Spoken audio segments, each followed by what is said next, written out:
So today we have another great speaker, and we're very thankful to him for coming and visiting us. So Dr. Enver Yucesan holds the Abu Dhabi Commercial Bank Chair in International Management in the Technology and Operations Management area at ISAB, and he's actually an industrial engineer from Purdue University. Boilers.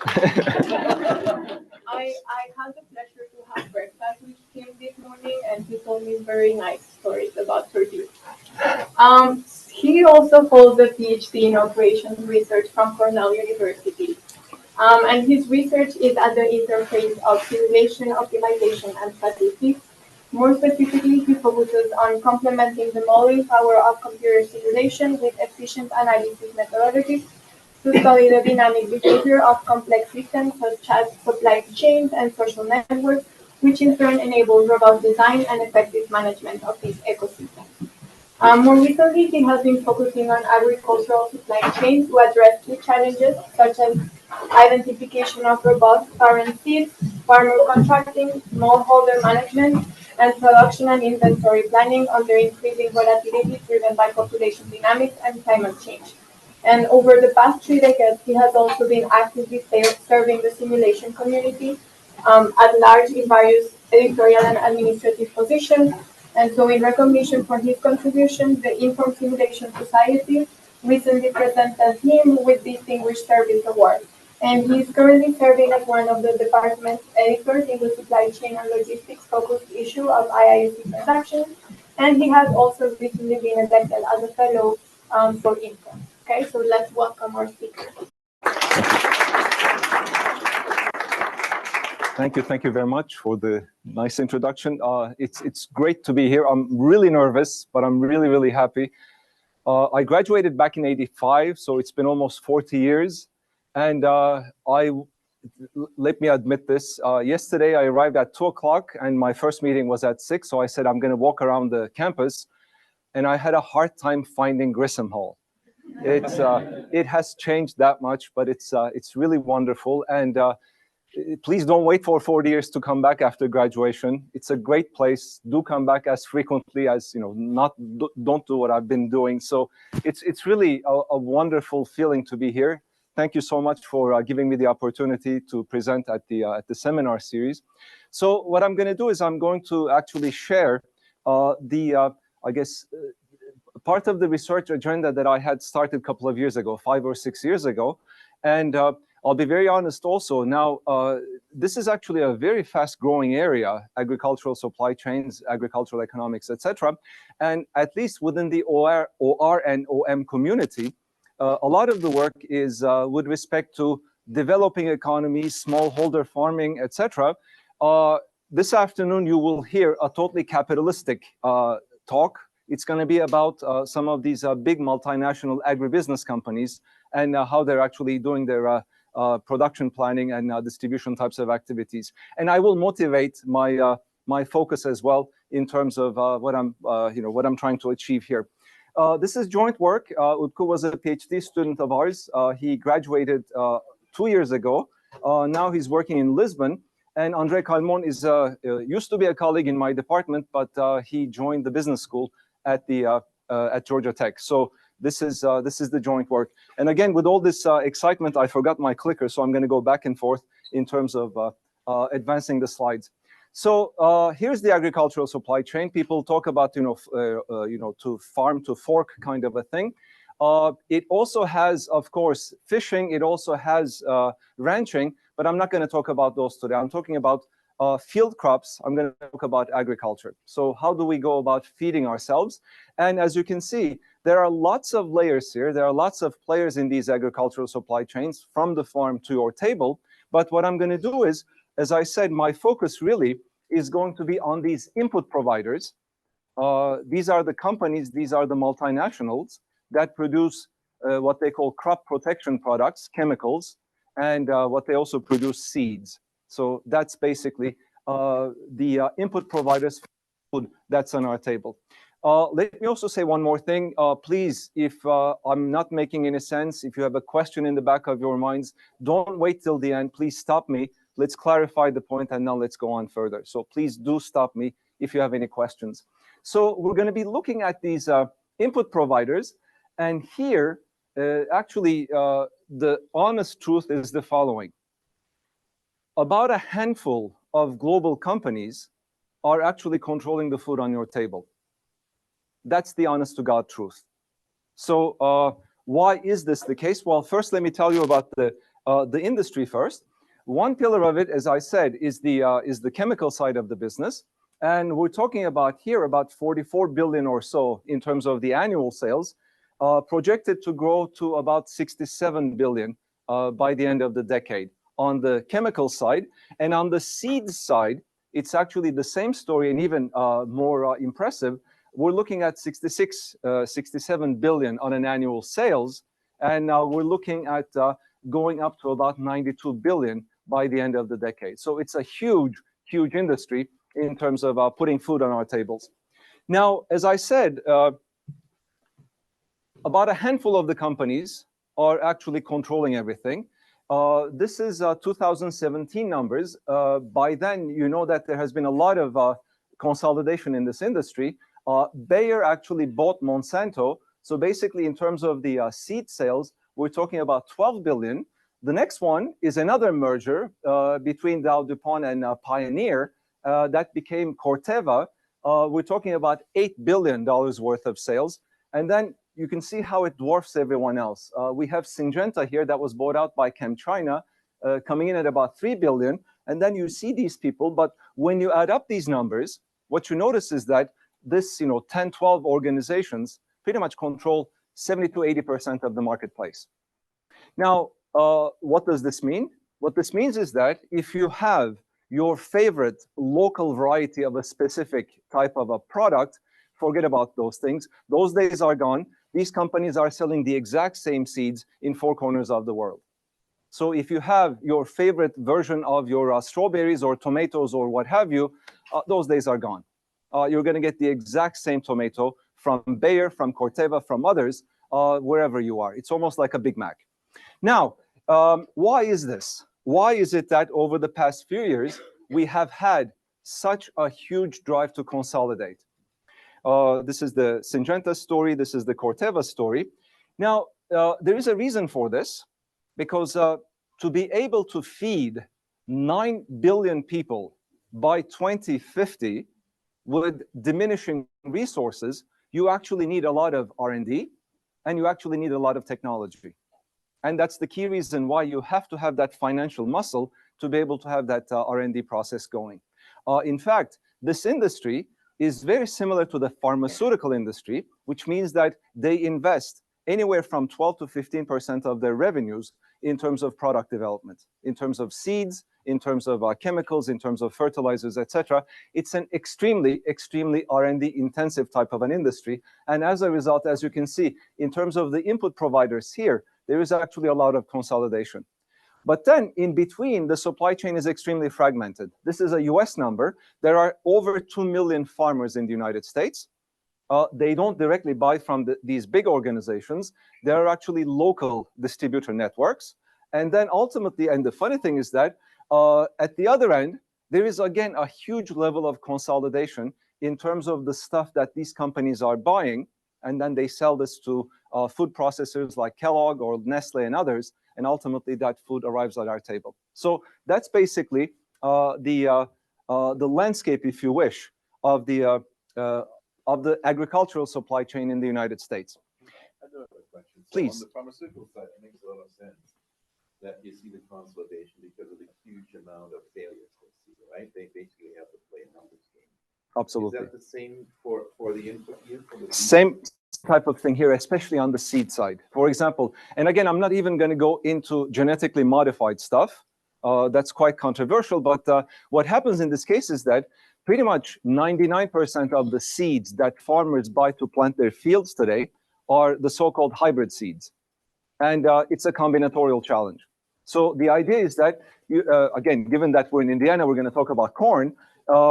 You have, but by golly, I mean, we learned one thing during COVID is that no matter how much you love it, you cannot eat your iPhone. You have to have food on your table. And we're really grateful for these farmers. So the idea here is that you have one variety of corn, say this one is really, very high kernel in terms of its kernel density, it's actually quite high. But then what happens is that in the face of a drought, there is crop failure. So what we try to do is we try to find another variety that may not necessarily have as high of a kernel density as the other variety, but then this is really, really robust. So the idea is, can I actually cross-pollinate these two varieties so that I can get best of the both worlds? And so in that sense, it is indeed a numbers game. It's a combinatorial problem. And in fact, Susan has a paper that talks about developing these parent seeds and trying to improve that combinatorial process from a ranking and selection perspective so that you can actually do a lot of the testing, say, on a simulated environment, identify the promising types of varieties, and then do the field testing on those promising varieties so as to actually accelerate the development of these seeds. Now, one thing, basically, and you're going to say, well, how do they go about doing this cross-fertilization? It's a manual process. So what happens is that they go into their greenhouses. They actually plant one layer of one row of that greenhouse with variety A, another row of that greenhouse with variety B. And the one thing that they do not want is variety B to pollinate itself. So when corn is about this tall, they unleash college students in these greenhouses, and their job is to actually detassel variety B so that it can only be pollinated by variety A. So it's an extremely, extremely manual process, and it's a combinatorial game. So as a result, the failure rate is actually quite high. So it's the proverbial funnel. They have libraries of genomes of about maybe 15,000 different varieties. But by the time that actually gets translated into a commercializable product, we're talking about maybe 15 new types of seeds on an annual basis. So it's really, really a numbers game in that sense. So, and the issue is, we're actually also, I mean, the part of the reason why there is so much food and we can afford it is because there was a green revolution industrializing agriculture, and as a result, with a lot less, we were able to produce a lot more. But we're hitting a plateau on that one as well. We're actually getting to the point of diminishing returns, which means that we need to find new techniques, new technologies, new approaches. And indeed, I mean, we're talking about data science, we're talking about, AI, machine learning, etc. So there are lots of applications out there today to actually try to accelerate this cross-fertilization process and pretty much cutting down the traditional breeding time for these new varieties of seeds from about 12 years down to about 5 or even 3 to 4 years by actually identifying, by using big data, these promising varieties, and then running the field tests only on those promising ones rather than starting from scratch. So as you can see, there is a lot of technology, there is a lot of R&D going on here to try to actually feed 9 billion people by 2050 with dwindling resources. So that's one challenge. Now imagine that you have a winner corn seed. You can commercialize this corn seed in a successful fashion. Now we're basically moving into the supply chain area. How do you go about planning the production and then indeed getting this thing to the market on time? Now, here is what happens in corn in the northern hemisphere. So what happens here is that if you're a farmer and if you have decided to plant corn, your planting season will actually start here somewhere in April. And depending on the weather, it can be the 1st of April or it can be the 21st of April. But planting typically starts here, and you're going to have maybe 2 or 3 weeks of opportunist time where you can get the best possible conditions to be able to plant this. And as you can see, once you plant this here, if you went around and saw the fields in Indiana, they're about to be done. Harvest should start soon. Now, so if I'm Syngenta, what I need to do is I need to be able to put commercial seeds in the marketplace on the shelves of my distributors at about this time frame, January and February. By the way, where do I actually grow these seeds? Where do I actually multiply these seeds? In the exact same fields that the farmer uses. In other words, the farmer who could be your customer buying your seeds, you can actually contract the same farmer to multiply the seeds on your behalf, following your growth protocols. But at the end of the season, rather than taking the crops, the harvest, and selling it in the open markets, they actually bring it back to you. So to be able to put the stuff here in the market, in the distribution channel, the challenge starts about 16 months in advance. The production planning happens here, which means that you have to somehow forecast the demand 16 months down the line. Now, I tried this and failed miserably, perhaps because of my own shortcomings, but it's actually a very difficult challenge in the sense that there are lots of covariates that have an impact on the choices of the farmers here. You can talk about, commodity prices, you can talk about, farmers' economic conditions, you can talk about all sorts of things, but the difficulties is that there are some covariates that you wouldn't even think about. For example, this is a real story. I was talking to a farmer in New Jersey, and the farmer was looking at the Fed to see whether or not the Fed would increase the interest rates. Because if the Fed increases the interest rates, the dollar goes up, and the farmer says, I'm not going to be competitive in soya against a Brazilian farmer. So they go into corn. If the Fed keeps the interest rates the same, then the farmer goes into soya because now he can compete with the farmer in Brazil. So all sorts of things like this. There is memory in the system over multiple years. So I pretty much failed very miserably in terms of being able to come up with a good forecast here so that I can guide the sales planning process. So that's challenge number one. Again, huge rates of failures here. The second thing is, the companies like Corteva, Syngenta, and others, they don't own any land. In fact, vertical integration in a lot of regions is actually not allowed. So what they do is they have their greenhouses, and through this cross-pollination process, they produce parent hybrid seeds. So we're talking about, say, 10 kilograms of this seed of this specific variety. Now, what they need to do is they need to take this 10 kilograms and multiply it to 500 kilograms, 1,000 kilograms. And given the fact that they don't have any land, they have to contract farmers, they have to convince farmers, they have to offer a contract, an attractive enough contract to the farmer so that the farmer would grow the corn on your behalf.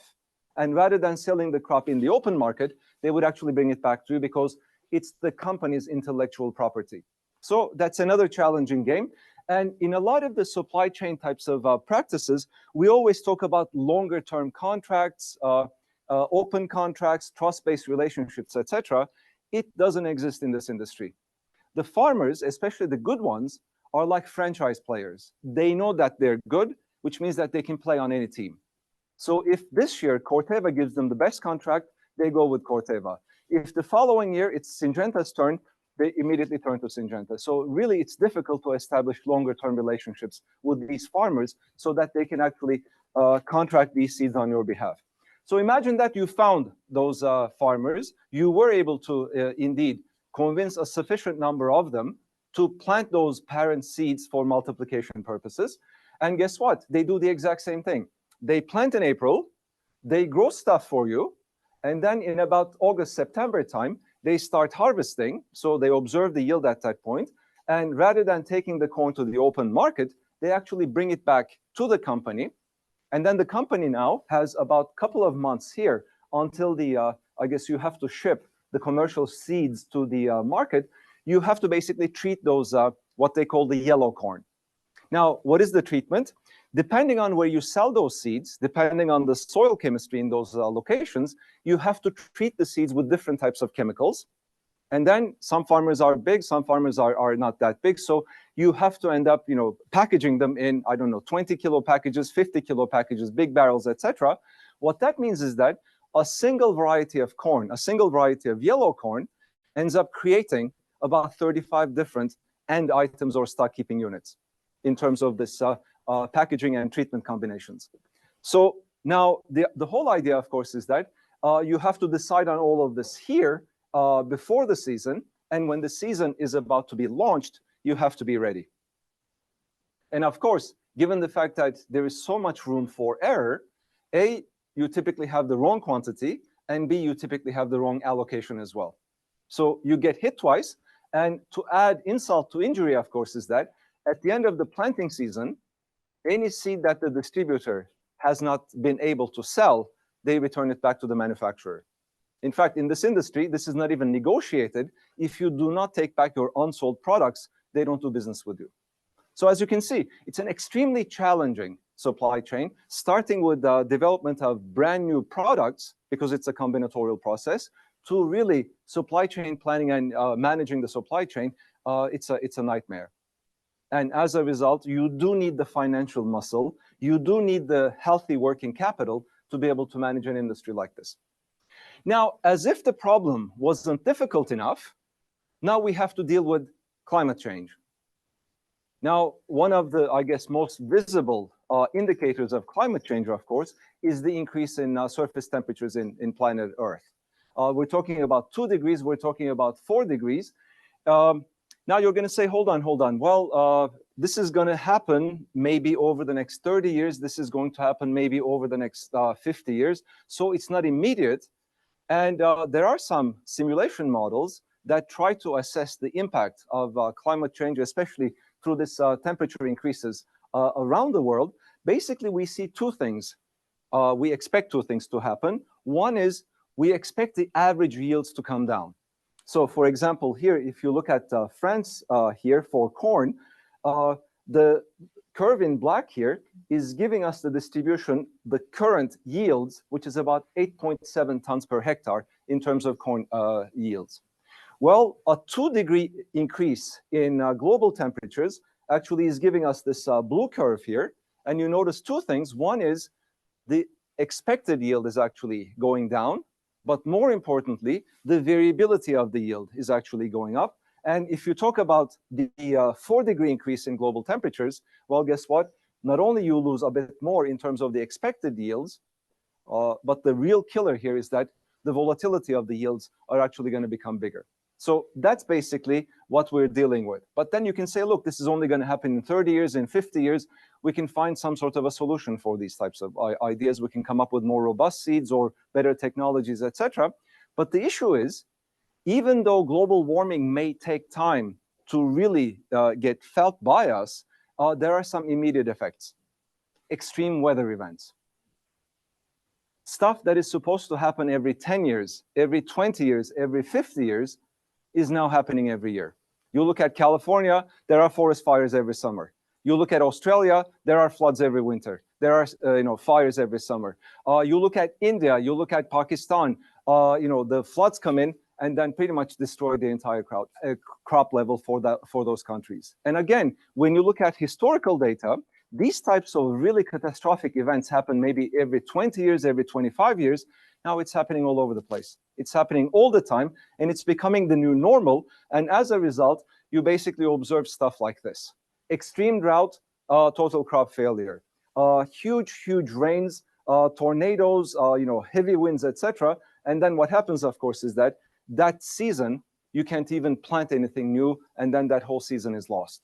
And in fact, there are lots of studies that talks about the economic impact, both for the farmers as well as for the society at large, of these increased incidences of extreme weather events in terms of our agricultural supply chains. So even if you don't immediately believe that climate change is a problem, well, guess what? Ask a farmer. He or she knows this phenomenon, and he and she actually has been living with this phenomenon for quite some time in terms of these extreme weather events. And again, a bit more data here in terms of the increased volatility. And the scary thing here is that the countries that I represent here are basically exporting 73% of the global production. And if these guys are hit with this, then we're in trouble. And this is all before, for example, the breadbasket of Europe, Ukraine. These guys are not even exporting anything these days because of the geopolitics, because of the war going on in that part of the world. Now, what does this mean? This means that the food on our table is in danger. This is a yearly index that The Economist produces with Corteva in terms of the food security. They're looking at several dimensions. Can I afford it? Is it available? What's the quality and safety of that product? And then is it sustainable? Again, one of the things that we have observed during COVID is that even if you could afford it, a lot of the key crop exporting countries banned product exports. For example, in the height of COVID, Russia stopped exporting wheat. In the height of COVID, Vietnam stopped exporting rice. In the height of COVID, Brazil stopped exporting soya to ensure that there's enough produce for their own people. So even if you have the money to buy this, you may not be able to buy this thing. And again, the impact or the food insecurity is not uniform. It's actually affecting some regions a lot more than others. So that's basically the key reason why we were looking at this problem.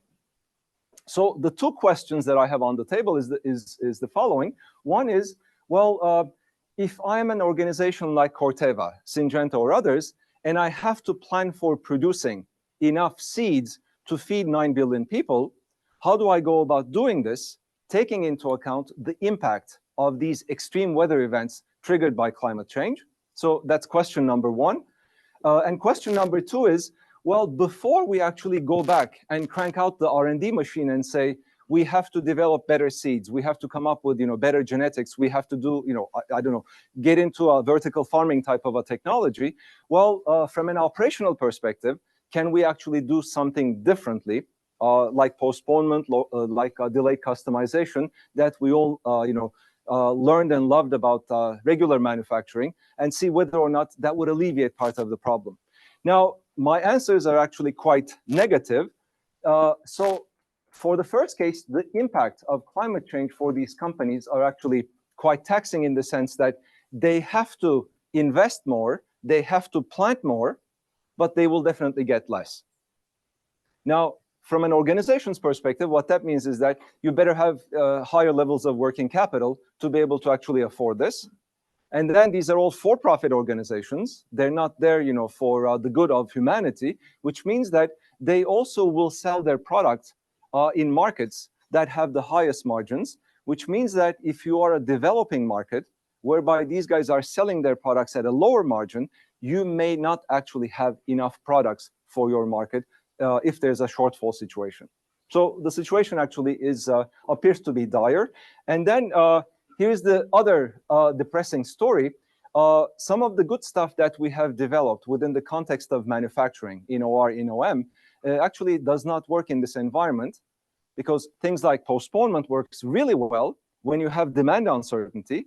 But here, in addition to demand uncertainty, I also have supply uncertainty. And as a result, these ideas of postponement are not that effective in this type of an environment.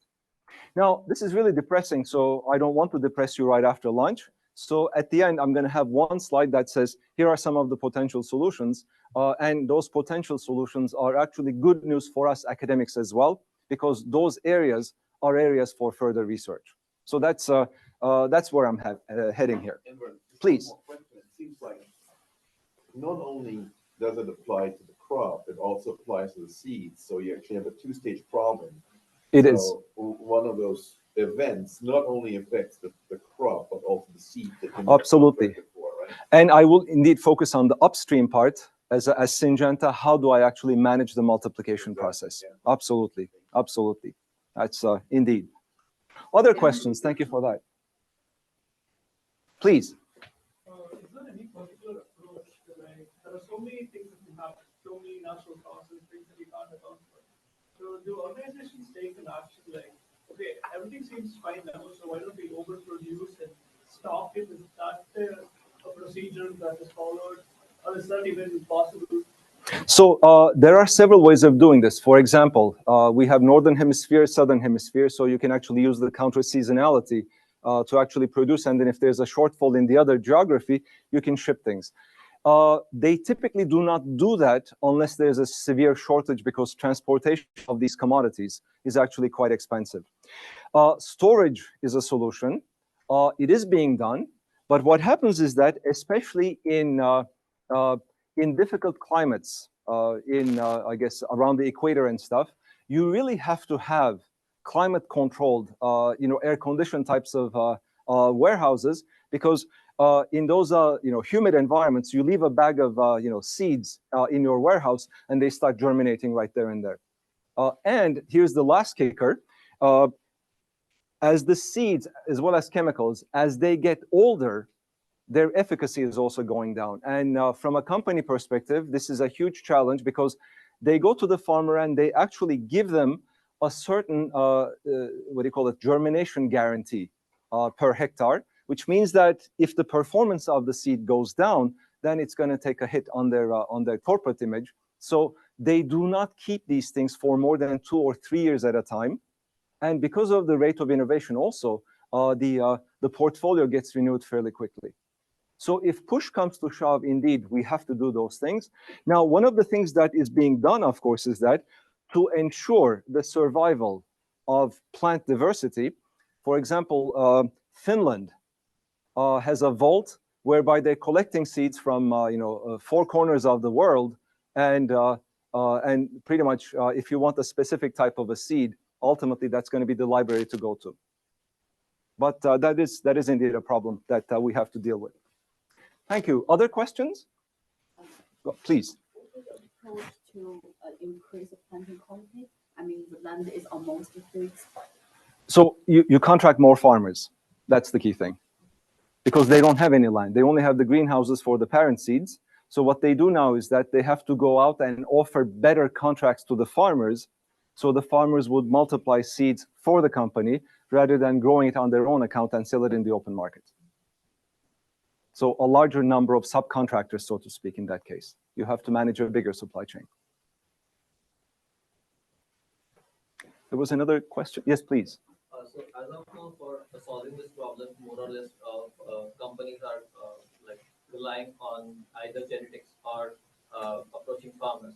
Why isn't there, is there a different method which company uses to actually innovate in the terms of how the plants are being produced? For example, if we talk about hydroponics, so this can be done in controlled environment and which can take that resilience towards the climate change. Or probably we can beforehand create a resistant seed there itself, which can actually, when it goes into the farm, it would be more resilient to the climate change. So when the company do have that muscle power of money, why don't they invest in such kind of innovation where the innovation is right at how to grow the seed? They are. So indeed, I mean, there are lots of intelligent people working on this. You said 2 things. One is, climate controlled environment, a vertical farm, etc. There we have 2 problems. One is there is the physical size of the plant. For example, corn is too tall to be grown in a vertical farm. Rice is too tall to be grown in a vertical farm. So that's one reason. And then the other one is that energy costs are still prohibitive to actually make it at the level of, so vertical farms, you only see it for, leafy greens, whatever, the stuff that has high margins. But on the other hand, what you said is correct. They are indeed working on developing hybrids, or if, we ultimately accepted genetically modified products so that they would be much more, drought resistant, flood resistant, all sorts of things. But there's a lot of work going on in terms of plant genetics. Absolutely. They don't talk much about this, but remember the controversy when a researcher used CRISPR to reorganize the DNA of a baby. There is a lot of CRISPR use in this industry because, again, I'm totally dumb on these issues. They say that plant genetics are much more richer than human genetics. So there's a lot of CRISPR work going on right now. But the issue is it's extremely highly regulated, and those types of genetically modified stuff, for example, you cannot sell them in Germany. There is a limit in the United States in terms of how much of that GMO stuff you can put with your regular corn. So that's still not a floodgates that are open. But indeed, there's a lot of work in that dimension as well. In fact, a lot of that is across the street, right on this campus. It's you should be aware of. So we're not the first ones looking at these things, clearly. So 2 traditional OR literature that is relevant for us. And by the way, this is not even a literature review. This is just to highlight some of the key issues. So 2 things. One is there's a very large literature on operations where you have random yield. This goes back to, Carlin, back to 1958. And then you have some specific applications of those to agricultural supply chains. That's one stream of literature. Another stream of literature is actually to take stochastic capacity and allocate it to different markets. There's a lot of work on that one as well. And again, this Felix Papier's paper in 2016 is a specific application of that in agriculture.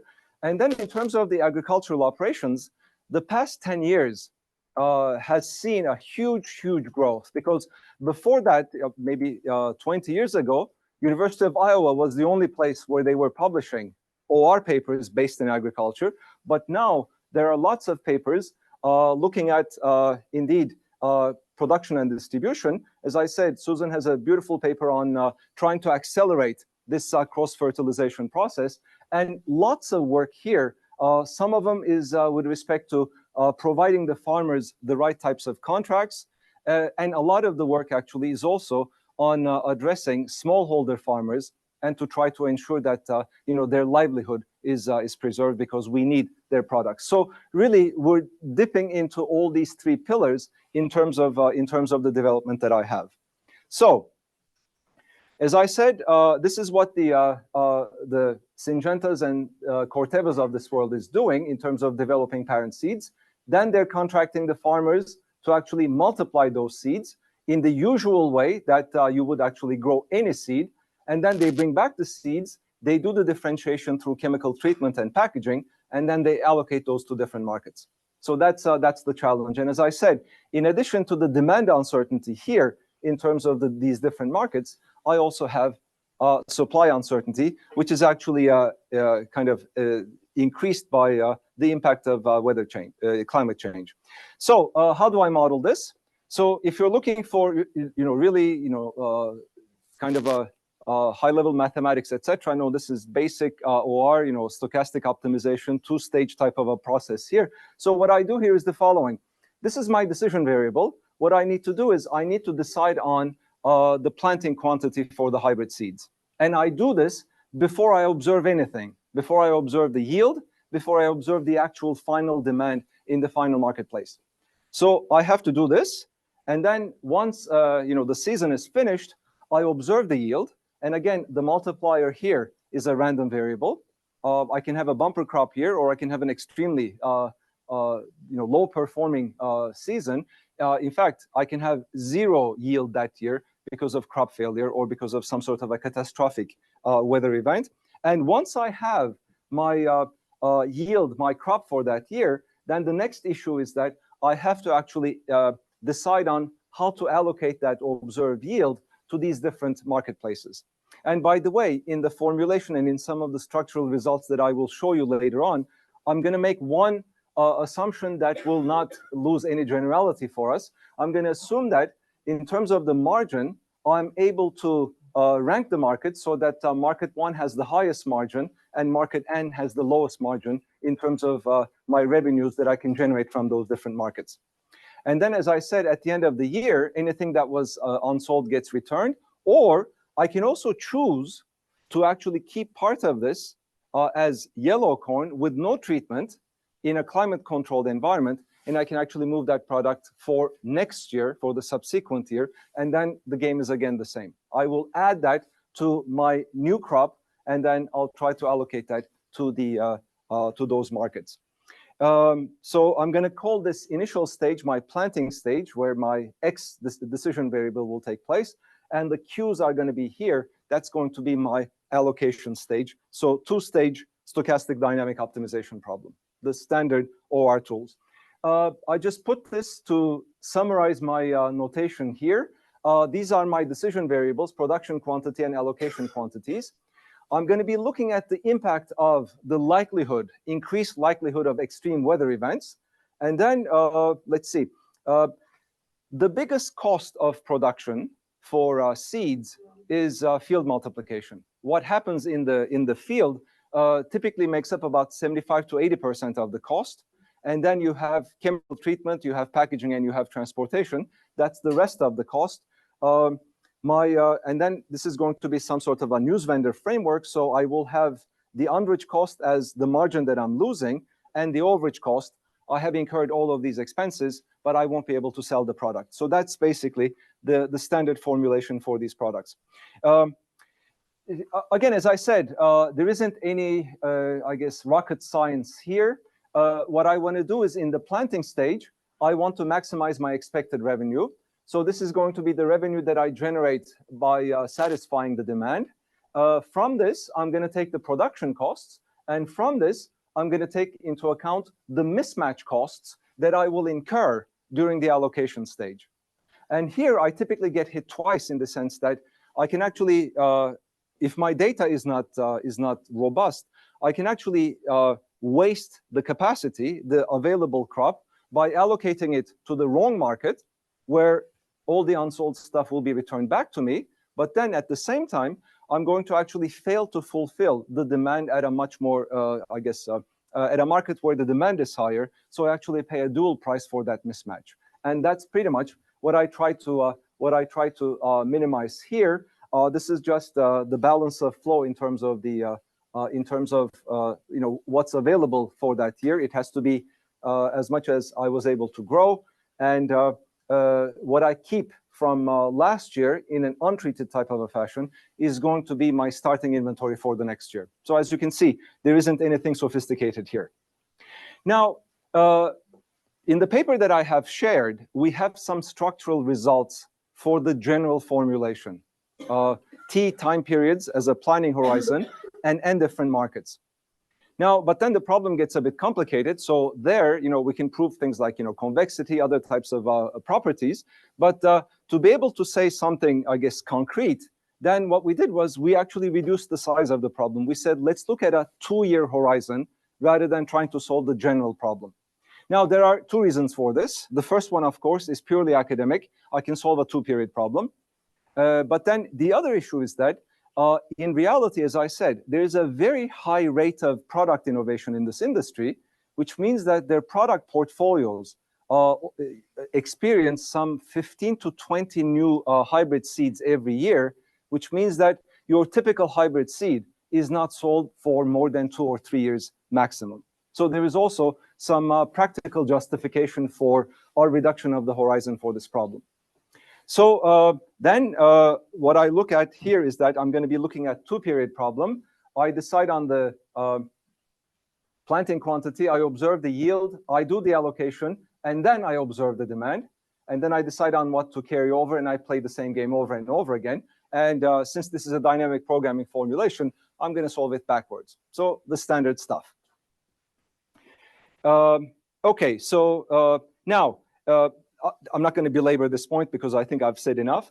What I want to do here, and again, what I'm focusing on is not really coming up with an eloquent solution technique for this stochastic dynamic program. What I'm looking for here is to try to say something about the impact of climate change.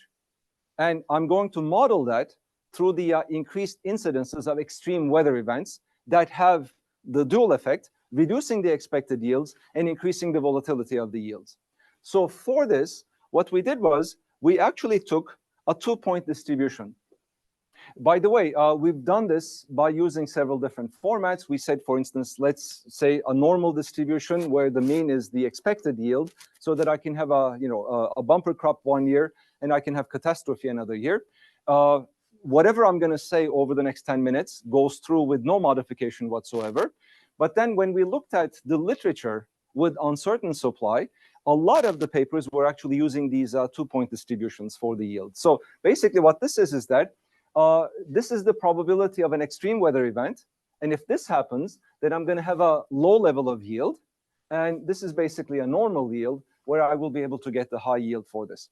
Now, the second reason why we decided to go with a 2-point distribution is that it actually also captures really well, in a very simplistic fashion, this dual phenomenon whereby the expected yields go down and the volatility of the yields go up as well. So that's going to be my lever, and I'm going to keep track of the impact of the beta, the probability of an extreme weather event, and I'm going to be looking at the impact of this on the production and allocation quantities. So again, the 2-period formulation is exactly the standardization of this over 2 periods. So let's see. Again, there's nothing surprising here. It's the news vendor. And what you see here is the following. You basically produce things to the critical fractile, the unreached cost divided by the total cost of demand-supply mismatch. So this is my demand-supply mismatch cost, the unreached versus the overreached cost. And for the unreached cost here, I actually have a slight modification here. These are the dual variables of the formulation whereby these are the dual variables for the constraints where I allocate the yield to the different products. In plain English, this is basically the opportunity cost of allocating your yield to market I rather than to market J. So what this is that given that you have that choice, we're basically going to modify the cost of underage with that opportunity cost here. But then when you look at the form, the shape of this, it's nothing but a glorified news vendor solution for this. So that's for the seed allocation. And in terms of the seed planting, once again, it's the news vendor with uncertain supply. So we have the typical overage versus underage cost here. I subtract from it the inventory that I had carried from the previous year. And then here's the multiplier that actually captures the increased volatility due to these extreme weather events. So as you can see, in terms of the mathematics, there isn't anything new. What I was looking for is actually this. If I were to take these expressions and take their derivatives with respect to beta, what is the impact of the changes in those extreme weather event probabilities? I'm not going to put the formulas in front of you. The formulas are in the paper. Basically, what this is that, one, your XT goes up. So you have to plant more. You have to indeed contract more farmers. Two, because of the impact on the yield, even though you planted more, you're going to get less. And given the fact that I have less in terms of the overall yield, guess what? I'm going to actually prioritize my markets from the most profitable to the least profitable, which means that those least profitable markets might actually experience a shortfall. So that is in terms of the impact of the increased probability of extreme weather events on what I do in the second period. Then I looked at what that means for the first period, and the results are mirror images of one another. So in terms of the optimal allocation quantity, the exact same news vendor critical fractile here. And in terms of the production quantity, again, a news vendor quantity, and then I actually have to modify this by the volatility that I get. And again, this is not what I'm after. What I'm after is this. And again, same type of a result. Even in the first period, I plant more, I allocate less, and then guess what? Now, in this case, however, here's an interesting thing. Given the fact that I might have increased likelihood of extreme weather events in year 2, what typically I do in an optimal fashion is that I plant a lot more, I obtain a little bit more, and what I'm going to do is I'm going to actually reserve those as yellow corn, untreated corn, so that I can actually allocate them to different markets, because the likelihood of a shortfall in the next period is actually a lot higher. And we can show that the cost of keeping this in inventory and carrying it, that holding cost, is a lot less than the mismatch cost that you would incur in the second year because of increased incidences of these extreme weather events. So that's the type of thing that we were looking for in terms of warning people for the climate change. And here's a quick recap of. So between 1 and 2, right? So there's theory 1 and theory 2. One says increases, decreases, decreases. Right, this one, but one says decreases. Yeah, one says for this one decreases. Yes, so that's the change. That's right. Can you just give us a little intuition? So give me 2 seconds. I'll show you a numerical example. Thank you. Sure, please. Thinking on a global scenario, when you have to increase the amount of hybrid seeds you plant, these are planting farmers area. These are planting farmers on behalf of. This is going back to you, so this brings kind of a delay of how long your final product actually goes to the consumer market. That's right, a full year delay. And these also impacts not only the decrease of the allocation, the optimal allocation, but these also firmly impact the global food chain. It does, absolutely. So, and the result, how does one bring that into the equation? Remember, I showed you that 16-month horizon. At the beginning, as they're trying to estimate the demand or forecast the demand 16 months down the line, they look at everything. They look at, for example, the current yield rates, the current stock levels, not just in the US, but in Argentina, in Brazil, in Ukraine, in Russia, in Australia. So they have to have that global perspective in terms of what the available supply is, project it to potential commodity prices to see whether or not corn would be attractive next year for the farmer, or they're going to switch over to soya. All of that actually does work into this. And in spite of all that, so many covariates, it's very difficult to really hit the demand on the head. But indeed, they do have a global perspective. And in fact, when they do the forecasting, as you mentioned, they don't just do it for corn. They look at the entire portfolio. Maybe this year, soya would be better, so maybe they can reduce their production of corn seeds, and they would really push for soya or others. Absolutely, they do that portfolio management. So assuming that these catastrophic events will happen often and more and more often, the impact of these on the overall food chain, or even not only due to the crop loss, but also to the logistics, the allocation of the resources you have to do. Absolutely. To create these. Absolutely. Absolutely. So again, what are the solutions? I don't know if you try these things, but the algae-based cookies and stuff. So we have to look for alternative sources of food. That's something that's also quite common. So this was basically the quick. Yes, Fred. Two questions. First on the formulation. So you chose to go with the risk neutral. Yes. Is that the right way to think about this? What are your thoughts? For a farmer, if I were a farmer, I typically tend to be risk averse. For these big organizations, given the fact that they have operations in 4 corners of the world, that provides them with a natural hedge. So as a result, it's actually an acceptable assumption to go for expectations and hence risk neutrality. And second, do you get into these weird scenarios where it is better to have really low yield with really high probability rather than to have, high variance? Yes. In fact, we've been looking at this in 2 parallel fashions. One is really from the perspective of the profit maximizer company. And then the other one was the welfare of the farmer working with the organization, with this multinational. If you're only looking at the profitability of the company, the doomsday scenario that you're describing, where I have very low yield, a sure thing, I can jack up the price like crazy, I'm going to make zillions of money, but then poor farmer, well, they're going to just survive, I don't know, on bread and water. That's you have those weird cases, but luckily, I'm going to say a few words about that at the very end. There are some government-sponsored programs so that those types of things hopefully won't happen. But yeah, mathematically, those extreme weird cases are possible.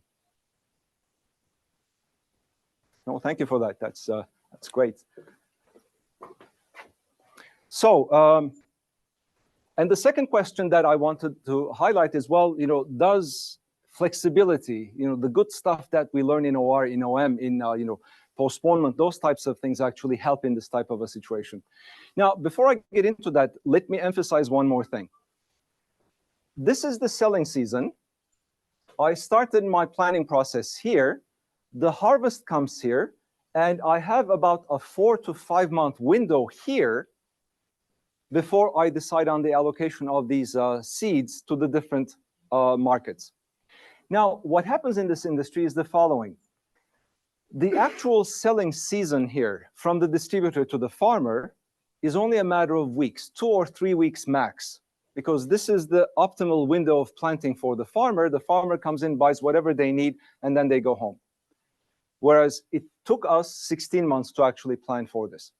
Now, because of that extremely short selling season, forecasting happens in a very weird fashion.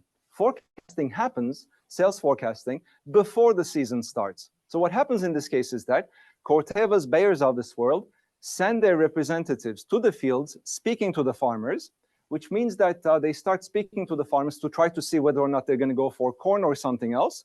And at the end of each month following their visits, they go back to the planning system and they put in an updated sales forecast for that upcoming season. Now, as you suspect, the forecasts that they put into the system 5 months before the actual sales happening is extremely, extremely unreliable. And as you come closer and closer to the selling season, the forecasts are becoming much more reliable because the farmer has decided now that they're going to do corn this year.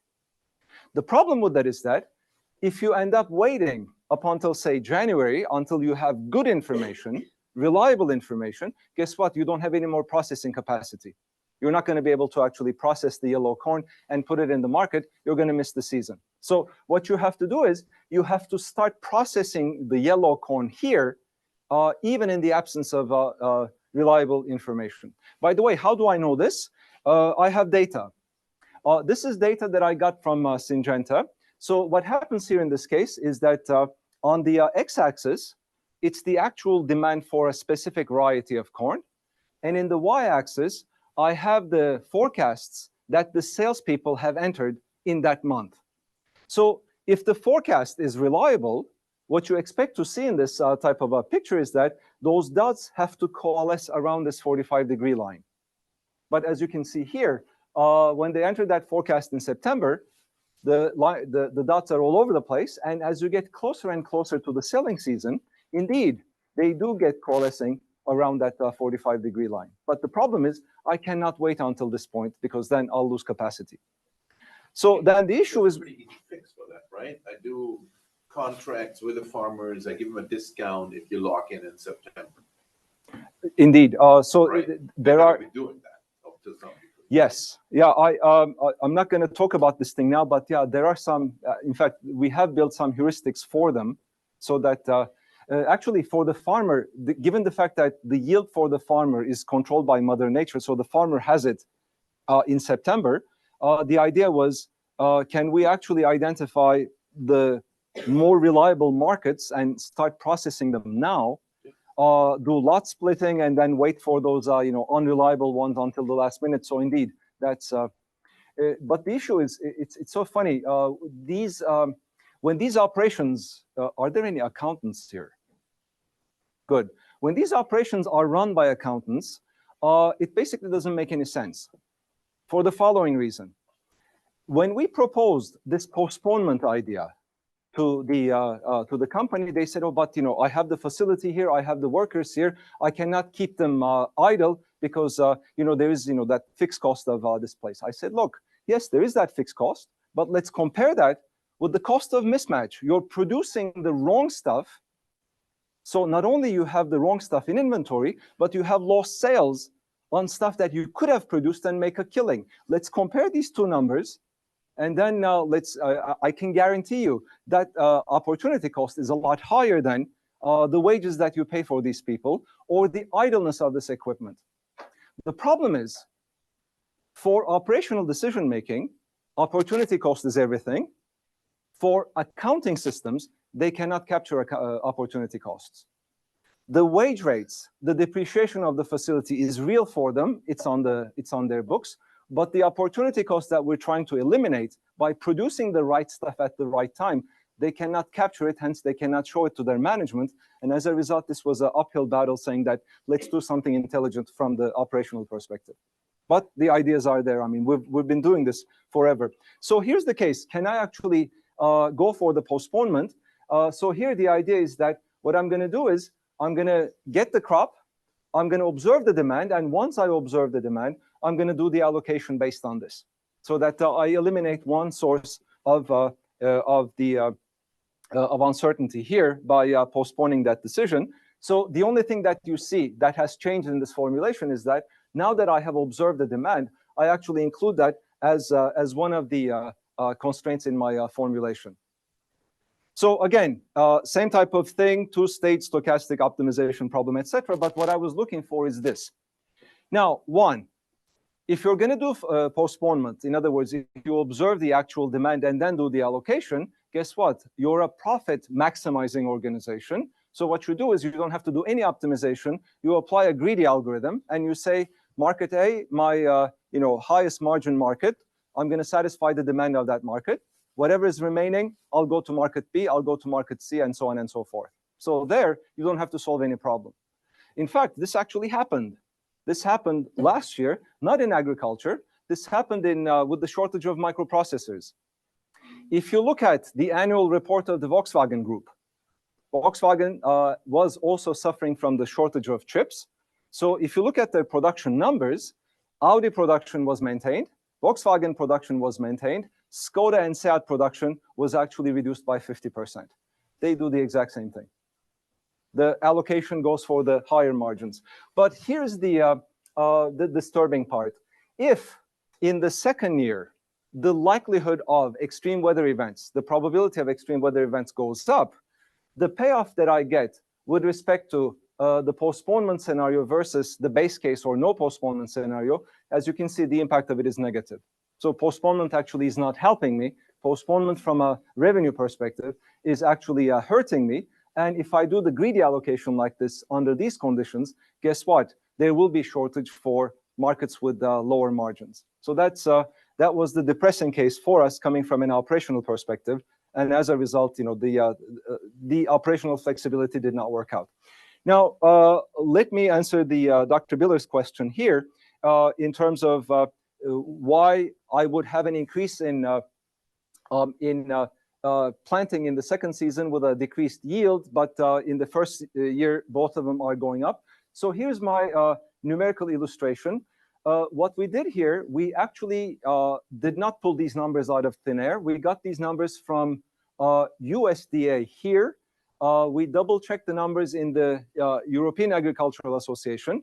And Andre is Brazilian, so he also checked the numbers in Brazil. So basically, what you see here in terms of a 50-kilogram bag of commercial hybrid seeds for corn is generating a revenue of about $335 or euros in this case. This reflects about 10 to 12% opportunity cost of capital for them in terms of the holding cost. And the reason why the penalty cost is not just the lost margin is the following.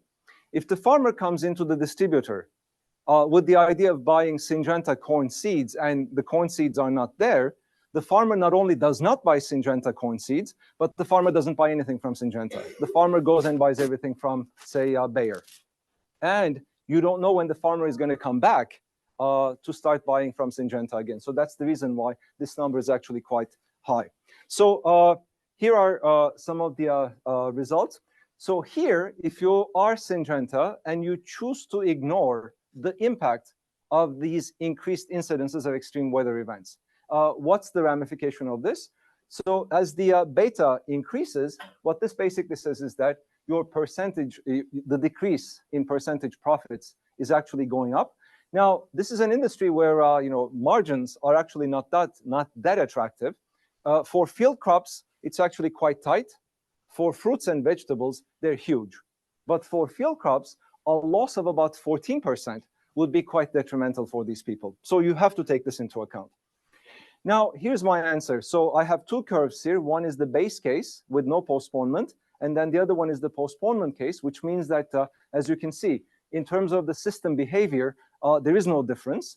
And the idea here is that, given the fact that in the second period, I'm going to have a lot more volatility, what I choose to do here is that as the volatility in the second period increases, what I choose to do is I actually choose to plant more and keep that harvest in inventory for the next period, which means that in the next period, I'm actually going to plant less, and as a result, I'm going to get even less of a yield.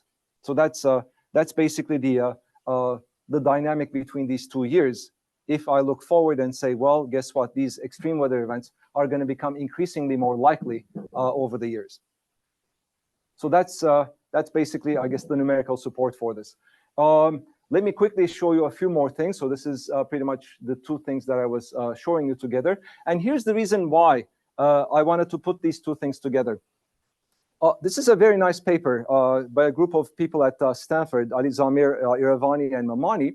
They have some USDA data on the volatility and coefficients of variation for different field crops in the United States. Currently for corn, we're at 0.09. So the scary thing here is that we're at that tipping point. Because the relationship is highly, highly nonlinear, which means that if we end up going to, say, 0.11, we're going to end up paying a lot, very, very dearly for this. So it's That's the reason why we wanted to look at those two scenarios as well.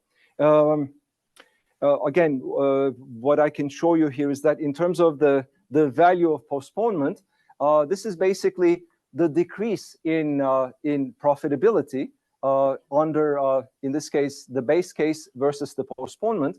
But the real thing is that even though there is some real value for postponement, as you can see, as the extreme event probability is going up, the difference between these two curves is actually getting smaller and smaller. So the impact of that operational flexibility is actually not that high.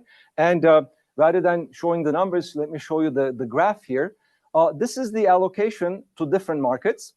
So here, this is the base case where I have no postponement or anything. These two curves represent the allocation to my top two markets in terms of profitability. And this is the allocation that I have for my bottom market, the least profitable market.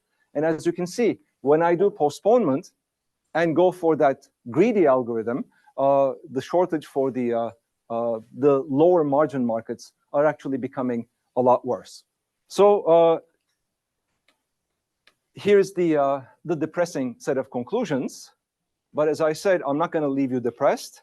So the idea is that there are lots of intelligent people working on this in agronomy, in biology, in agriculture, and increasingly in operations research. So the issue is, well, what are some of the open problems? So one issue is that companies or markets cannot really deal with this thing. There has to be some regulation. There has to be some government intervention here. So the idea is that, shall we provide input subsidies? We tested this for postponement, for yield variability, it doesn't work. Crop insurance or price protection, those are very effective safety nets for the farmer. So at least the welfare of the farmer is guaranteed. But then a lot of the things that these organizations, the Syngentas, the Cortevas of this world is doing is that there is a lot of farmer education going on. Can we use the appropriate crop rotation so that we don't use up all the nutrients in the soil? Can we actually reduce the nitrogen-based fertilizer use and replace them with, I don't know, bugs, other organic stuff, so that, again, the livelihood of the soil is actually preserved? Can we actually go into a no-tilling type of a process so that, again, we don't ruin the soil quality type of a thing? For the data buffs among yourselves, precision farming, now we have the technology. We talk about IoTs, we talk about drones, we talk about satellites. We can actually do this. There is a lot of R&D credits for these big organizations so that they can indeed develop these higher performance types of products. But ultimately, I think we have to take responsibility as well. We have to eliminate this food waste. I mean, you go to the union, you look at what these guys do at the end of the day in terms of what they throw out. I think that's unacceptable. So ultimately, we have to take responsibility for our own planet to make sure that by 2050, we will be able to actually feed 9 billion people. So I strongly urge you to look into problems in this domain. And if you wish to get into the area, this should be your first reading. This is an amazing book. It's by Michael Pollan. It's called The Botany of Desire. This basically talks about some major products. It talks about apples, it talks about potatoes, it talks about tulips, and it talks about hash in terms of their agricultural supply chains, and gives you a historical perspective on this. So if I was able to whet your appetite about agricultural supply chains, this is a winner. This is going to win you over. And then you're going to be looking at some of these research issues. So that's all I have for today. So thank you very, very much for your attention. And if you have any questions, I'd be happy to take them.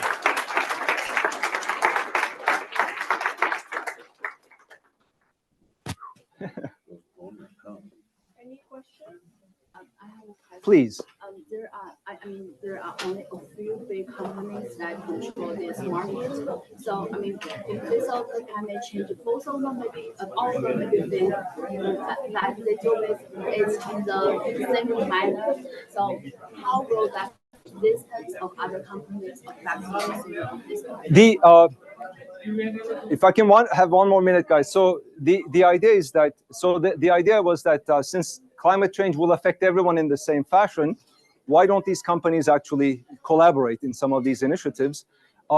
one, it's hyper competitive. Two, it might be considered illegal. Three, they think that they could do better than the other person. But at some point, I think that's the reason why some of these government interventions are useful, saying that, look, on this domain, there has to be some level of cooperation. You have to, pool your resources for R&D. There has to be. But currently, there is very little of collaboration here. Everyone is on their own. I'm not in the collaboration. I mean, the behavior of other companies may impact the input of this model. So I see. we consider the existence of our other companies. I see. Oh, I see what you mean. From a modeling perspective, you're absolutely right. But again, I have not looked at this. I basically said, here's a company deciding on its own. No pricing power. It's almost an oligopoly. But I did not take into account the interactions in a game theoretic fashion, so to speak. But that would be, again, an interesting area, saying that what would, if these are decentralized decision makers, how would that change the mechanics of the market? Absolutely. I don't know. I did not. We have not done that. Very good point, but so I urge you to look at it. Okay, let's thank our speaker again. Thank you very much.